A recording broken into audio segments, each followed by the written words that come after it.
Boa tarde, Brasil!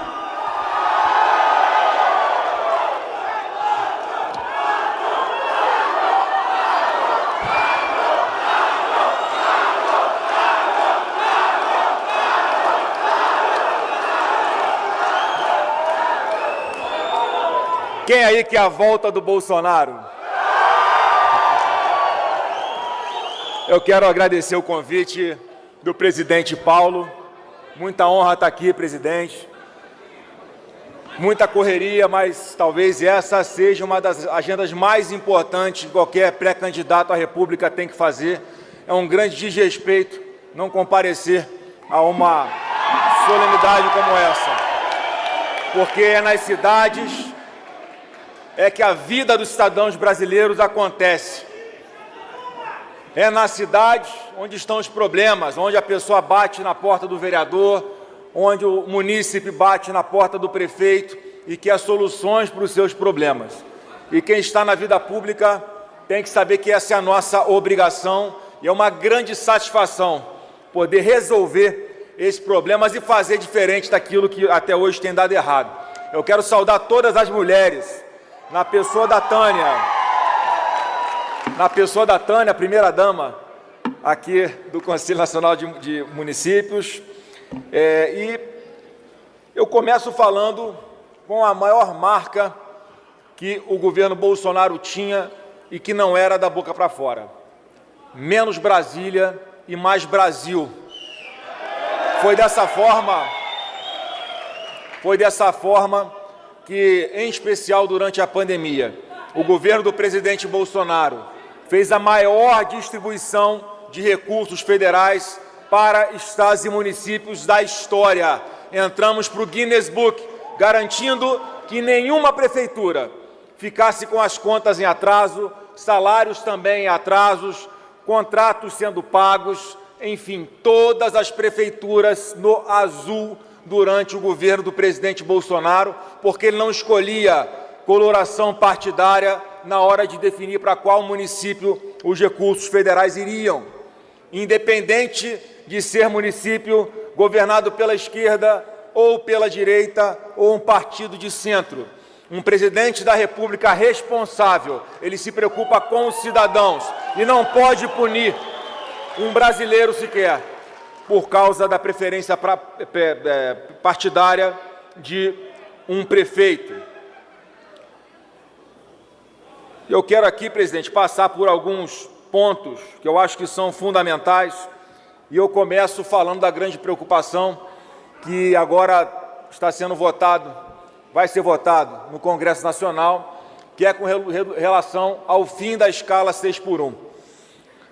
O Brasil se atualizou, o mundo que nós vivemos hoje não é mais aquele de 1943, na época da CLT. Todos nós queremos e merecemos trabalhar menos e ganhar mais. Todos nós queremos isso para as nossas vidas. Só que uma legislação que está atrasada, uma legislação engessada e que vai causar um impacto nos municípios de mais de 50 bilhões de reais por ano, caso seja aprovada desta forma, nós temos que apresentar uma proposta melhor. E é isso que nós da oposição vamos propor nesse debate sobre a redução do fim da escala 6x1. Porque o trabalhador é quem tem que escolher quanto tempo trabalha e não o governo. Como é que a gente vai propor isso?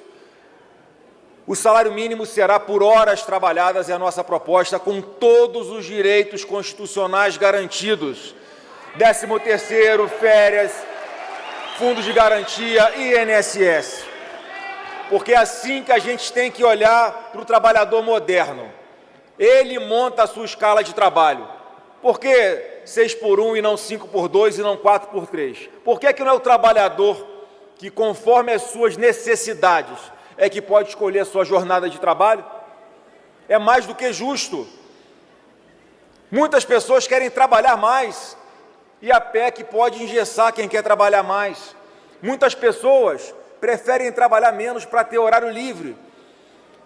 23% das mulheres no Brasil não conseguem um emprego porque não tem com quem deixar seus filhos, porque a jornada de trabalho inviabiliza a realidade dela, que tem que ficar o dia inteiro fora de casa. Se ela puder escolher trabalhar 4 horas por dia para poder deixar metade do dia o seu filho em algum lugar ou com alguém e na outra metade, nos outros 2/3 do dia, poder estar com a sua família. A gente quer dar liberdade para que as pessoas escolham a sua própria jornada de trabalho. Lá em 1943, na época da CLT, não tínhamos home office, trabalhos de aplicativos de entrega, não tínhamos nem internet, não tínhamos celulares. O mundo mudou, o mundo se modernizou. E nós aqui no Brasil precisamos de uma legislação trabalhista moderna, que respeite a realidade de cada setor desse país, sem engessar, sem inviabilizar quem quer trabalhar, dando autonomia, dando liberdade, flexibilidade, com todos os direitos garantidos. Com relação à saúde, há quanto tempo a tabela SUS não é corrigida? Quem está arcando com os custos desatualizados dessa tabela SUS são os municípios. Nós temos aqui a obrigação, como governo federal, de trabalhar na modernização do nosso SUS. Já existe hoje tecnologia para uma série especial de atendimentos básicos. E é dessa forma que nós vamos conseguir ajudar a reduzir filas, trazer diagnósticos com auxílio de inteligência artificial. Isso é um governo moderno, não um governo atual, que acha que a inteligência artificial serve apenas para manipular vídeo e foto na internet. Não. A inteligência artificial é usada para muitas coisas, para governança, por exemplo, reduzir os custos de uma prefeitura, de um governo do Estado, do próprio governo federal. Cada sistema preparado para a realidade de cada município, de forma automatizada, em fração de segundos, todos podendo ter o controle de cada centavo que é gasto, o controle de cada pessoa que é contratada, quais são as necessidades, o aviso aos fornecedores do que está sendo necessário, compras unificadas.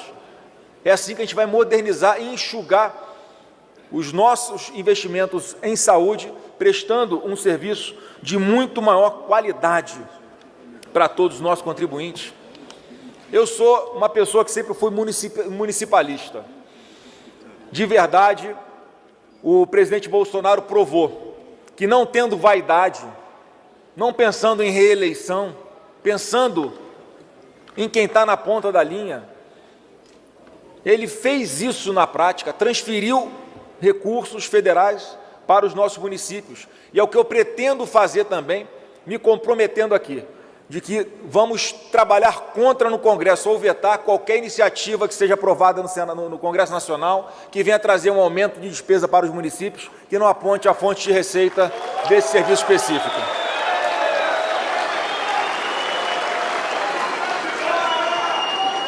Nós aprovamos o marco... Pedir para os companheiros, por gentileza, vamos colaborar, companheiro. Vamos ouvir o nosso pré-candidato. Nós aprovamos o novo marco legal do saneamento básico, por exemplo. Foi algo revolucionário, onde nós esperamos que até 2033, praticamente 100% dos cidadãos brasileiros tenham acesso à água tratada e pelo menos 90% esgoto tratado. Quem sabe da dificuldade das prefeituras e dos estados de fazer o investimento nessa área. Com esse novo marco legal, os grandes municípios, os médios municípios conseguiram fazer, levar saneamento básico, água tratada para as suas populações. Mas faltou o governo federal auxiliar os municípios menores, que não têm capacidade de investimento, aqueles municípios que têm um orçamento mais reduzido, para que eles possam ter o saneamento básico completo para os seus cidadãos. Isso se faz pela FUNASA, isso se faz pelo Ministério de Desenvolvimento Regional. Mas, Flávio, de onde que vai surgir dinheiro? Vamos começar a arrumar as contas para que o dinheiro chegue na ponta da linha. Hoje temos um governo pródigo, um governo que gasta muito mais do que arrecada, um governo que está esfolando a população com aumento de carga tributária. Ninguém aguenta mais pagar imposto nesse Brasil.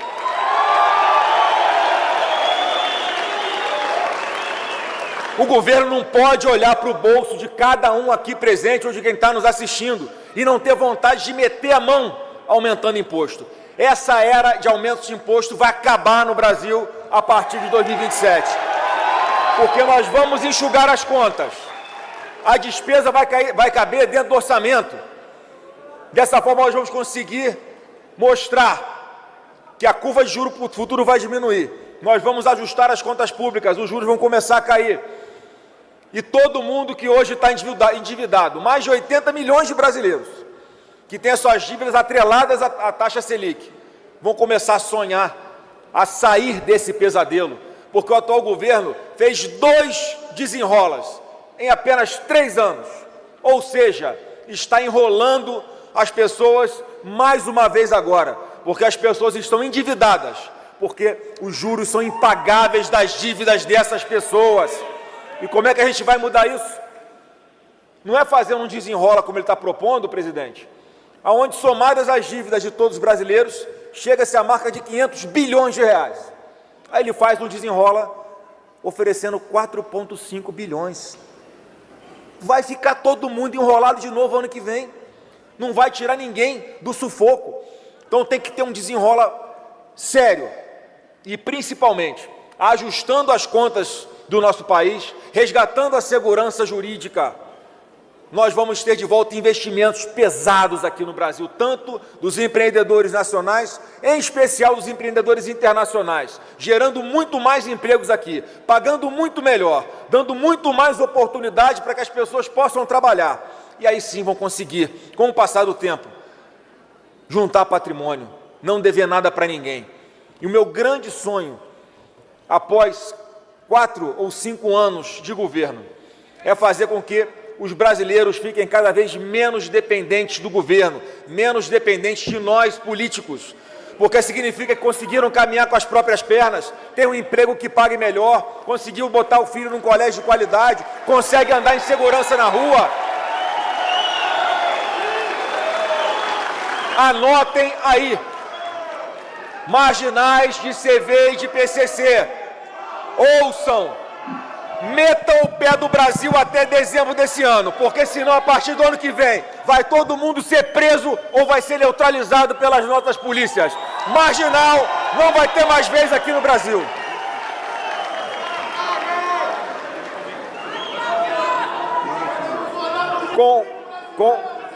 Com relação à segurança pública nos municípios, muitos prefeitos já tomaram a iniciativa de investir em tecnologia, em inteligência artificial, em monitoramento dos corredores aonde transitam mais cidadãos,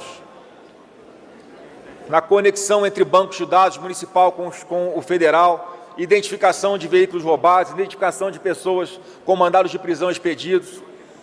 Então, as nossas guardas municipais, que agora passaram a ser polícias municipais, têm um papel fundamental em ajudar a todos no combate à criminalidade. E o governo federal, porque nós vamos ter, pela primeira vez no Brasil, um Ministério da Segurança Pública com um orçamento grande, que possa viabilizar que os municípios que tenham condições possam investir também em segurança pública de forma complementar ao que já existe de investimentos por parte dos governos estaduais, seja financeiramente, seja com capacitação, seja com a própria Polícia Federal, treinando as nossas polícias municipais, capacitando para aqueles prefeitos que assim desejem, possam qualificar suas polícias municipais para usar, inclusive, arma de fogo, porque o marginal, infelizmente, só respeita o que ele teme. E quanto mais profissionais e servidores públicos nós tivermos, qualificados para o uso de arma de fogo, instruídos para combater a marginalidade, mais segurança nós teremos em todo o Brasil. Mais paz todos os cidadãos brasileiros terão. Vocês que são da Bahia, por exemplo, um dos estados mais violentos do Brasil, que são governados pela esquerda há mais de 20 anos, vocês precisam olhar, precisamos olhar com mais atenção e com mais carinho para o povo baiano, porque eu sempre digo que o Nordeste não é problema, o Nordeste é solução. E é assim que a gente vai tratar o povo nordestino.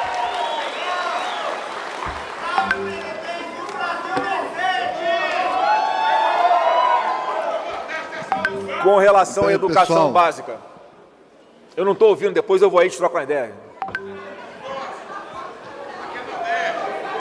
Daqui a pouco eu... Depende se o presidente deixar eu descer para tirar foto, eu desço, presidente.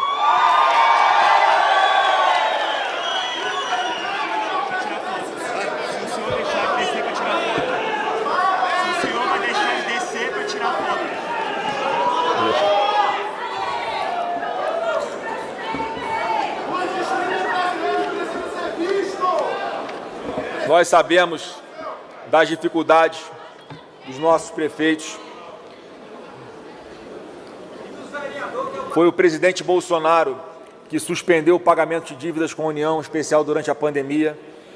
Nós vamos fazer sim um programa que permita aqueles entes que estão endividados possam honrar as suas dívidas, ter um planejamento, uma previsibilidade de pagar as suas dívidas, sempre com o governo federal, com essa mentalidade de que o dinheiro da arrecadação dos impostos de todos os brasileiros tem que chegar com muito mais volume, muito mais qualidade na ponta da linha nos nossos municípios.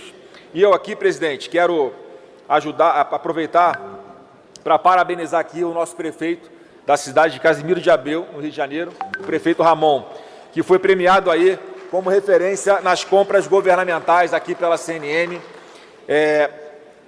E eu tenho a compreensão, porque eu sou parlamentar há 24 anos, que muitas vezes, até para pagar despesas básicas de saúde no município, ou despesas básicas com educação pública nos municípios, são necessárias emendas parlamentares, que são muito criticadas, são demonizadas. Podemos discutir a quantidade ou o valor que é destinado a cada parlamentar, mas, por exemplo, lá no Rio de Janeiro, se não fossem emendas parlamentares da nossa bancada, muito provavelmente, em Bom Jesus de Tabapuana, nós não teríamos hospital, nós não teríamos atendimento àquela população. Até municípios grandes, devido à grande demanda de atendimento, tem dificuldade de modernização. Então, todo esse modelo que nós pretendemos dar de modernização, de investimento em tecnologia, em inteligência artificial, em qualificação de mão de obra para todo o SUS, sem dúvida alguma vai otimizar essa grande despesa que existe, mas um investimento extremamente necessário para toda a população. Presidente Pedro, eu quero me comprometer aqui, de recebi as pautas aqui que existem por parte do Conselho Nacional dos Municípios. Eu compreendo mais uma vez que os recursos não podem ficar tão concentrados nas mãos da União. Eu compreendo que qualquer despesa que seja criada no Congresso Nacional aos municípios precisa ter a fonte de custeio. Não adianta empurrar, fazer média com os brasileiros, criando programas como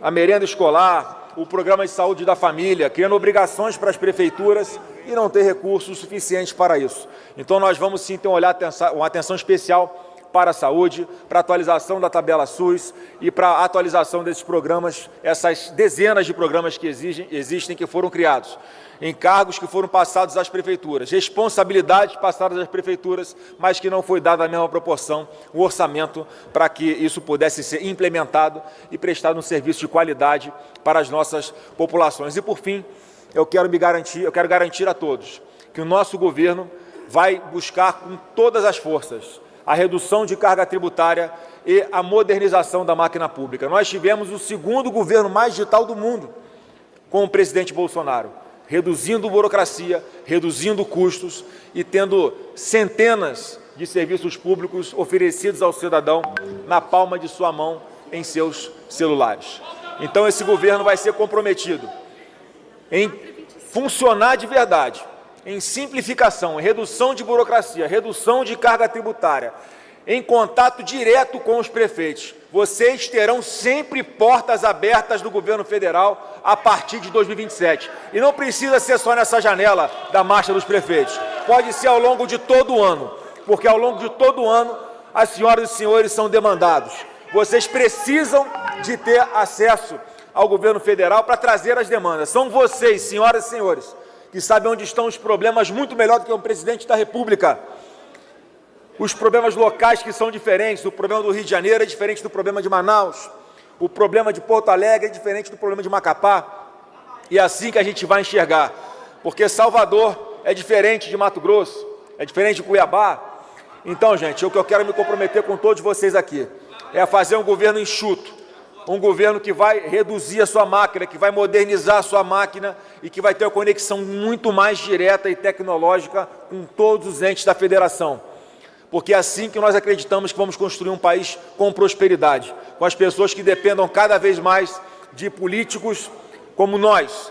Mais uma vez, porque significa que elas conseguiram conquistar a sua autonomia, a sua independência, com um emprego melhor, podem levar mais dignidade para suas casas. Vamos combater duramente a criminalidade, para que possamos voltar a poder andar em paz nas ruas, para que possamos atrair investimentos, por exemplo, no turismo. Tantas cidades maravilhosas no Brasil, como a minha cidade do Rio de Janeiro, que tem uma imagem arranhada pelo mundo afora. O Brasil hoje está recebendo algo em torno de 8 milhões de turistas apenas. Nós temos a capacidade para receber mais de 20 milhões de turistas por ano. Os recursos que um estrangeiro vem e deixa aqui em dólar, em cada cidade, podem sim financiar as despesas, podem sim financiar serviços públicos de qualidade para todos os brasileiros que moram nessas cidades. Temos que desburocratizar, temos que facilitar a concessão de licenças, por exemplo. Hoje, muitas prefeituras, não por má vontade, mas por dificuldade de pessoal ou por orçamento para investir em tecnologia, podiam acelerar a concessão de alvará, se fosse de forma tecnológica. Podemos discutir isso também com o amparo do governo federal. Então, olha a infinidade de parcerias que o governo federal pode fazer com os municípios e com os estados também, para modernizar o estado, reduzir as despesas e oferecer um serviço de melhor qualidade para toda a população. Vocês que são prefeitos, que estão no segundo mandato, que se reelegeram, comparem o tratamento que recebem hoje e o tratamento que recebiam do presidente Bolsonaro durante o primeiro mandato. Um tratamento com respeito, um tratamento ouvindo os prefeitos. Todos os ministérios tinham portas abertas para prefeitos, para vereadores, para parlamentares que representassem as suas bases, porque a gente resolve os problemas do Brasil pela política. Eu estou na política há 24 anos, fui deputado 4 vezes, estou senador, indo para concluir meu 8º ano, sendo 4 deles ao lado do presidente Bolsonaro, participando diretamente ou indiretamente das tomadas de decisão. Sou empresário, sou advogado, sou casado, pai de 2 meninas maravilhosas. E tudo o que eu quero na minha vida é oferecer para o Brasil, oferecer um Brasil para as minhas filhas, que seja um Brasil também próspero para as filhas e os filhos de todos que estão aqui presentes. Isso não é discurso fácil. Mesmo com todas as perseguições, mesmo com todo um sistema querendo manter as coisas da forma como estão, com o Brasil inteiro olhando para Brasília com nojo,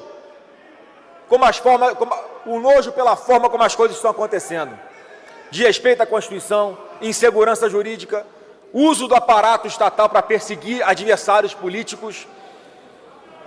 A era do ódio vai acabar a partir de 2027, porque nós vamos fazer um governo olhando para frente, sem perseguições, respeitando a lei, respeitando a Constituição, com as instituições voltando a estarem subordinadas à nossa Carta Magna, com os poderes funcionando com harmonia e independência, com a lei valendo para todos e com anistia ampla, geral e restrita para os perseguidos políticos do 8 de janeiro. É assim que a gente vai conseguir alcançar a pacificação, porque vai ser o fim da era do PT, porque nós nunca mais vamos olhar, porque vão passar a ser irrelevantes, porque nós vamos trazer tanta prosperidade para o nosso Brasil, nós vamos trazer tantas oportunidades para todo o povo.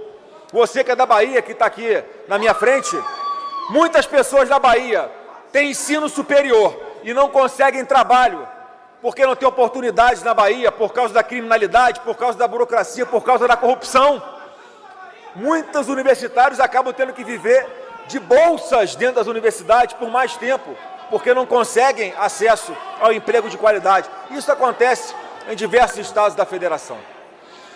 Eu quero me comprometer aqui mais uma vez, que nós vamos olhar para frente. O Brasil tem futuro sim, depende de cada um de nós. E eu estou disposto a enfrentar tudo que eu já estou enfrentando e tudo que eu ainda vou enfrentar para livrar o Brasil das mãos sujas do PT, para que nós possamos olhar para frente e termos um Brasil próspero.